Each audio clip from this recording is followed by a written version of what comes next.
Costs from this border crisis mounting, tensions are rising.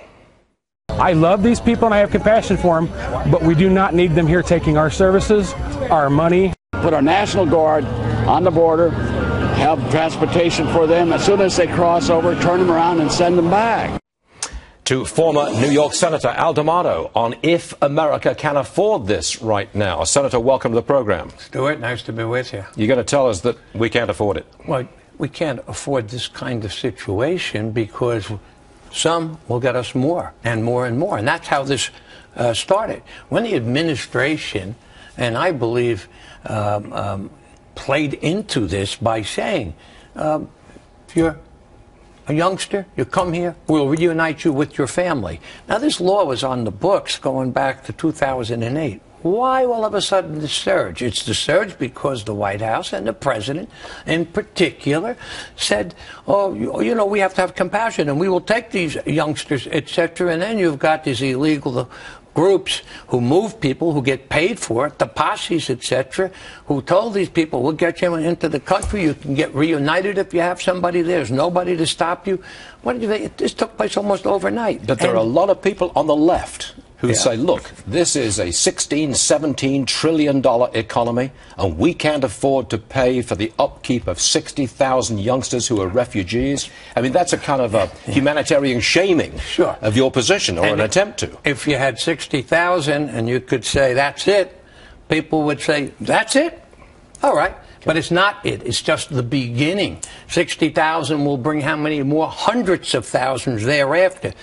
And it goes back to Obama, President Obama's intentional failure to secure the border. Okay, and why did he do that? If it's intentional that he did not secure the border, why do you think he wants to blame the Republicans for not giving immigration reform? And the Republicans say, you secure the border, and then we'll talk about immigration reform. The American people, we're not against people coming into the country, but illegally, just coming in by the droves, having no system, of course they're opposed to that. So if you gave sanctuary to 60,000, how many more are going to follow unless you secure the border? And number two, Mexico. What are we doing to get the Mexican government to do what they should be? Closing the border down on their side, securing the border instead of just pushing these kids over. And not just kids, others. Lots of these people are posing as kids. And we hear they're 17, 18, 19, etc. What about that? Okay, now you can blame President Obama. You can blame the insecure border.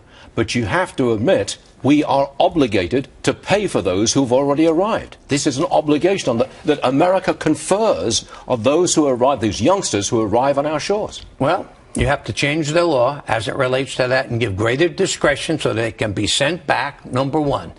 Number two, if you don't, which is really number one, secure the border, this is going to be ongoing. And there's no reason for us not to do it. And by the way, the Mexican government, you know, this is a variance. Sergeant goes over the wrong way. They keep him as a prisoner. He's still, maybe he'll get a hearing in August and he'll get out. We trade a guy who walks away from his post for 5 terrorists, and we can't get the Mexican government to release an American citizen.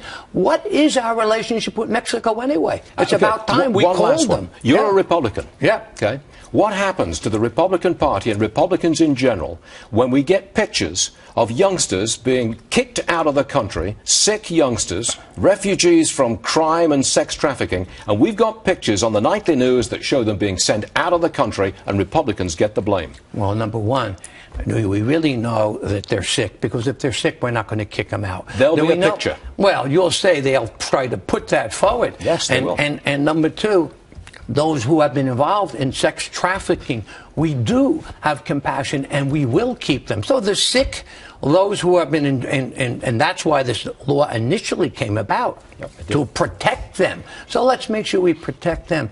But you know, close that border down and you'll get immigration reform. President Obama doesn't want to solve the immigration problem. He wants to use it to beat the Republicans over the head politically. And he's wrong. And he's doing a terrible disservice to those immigrants and to the people of this country. Former Senator Al D'Amato, always a pleasure. Thank you, sir.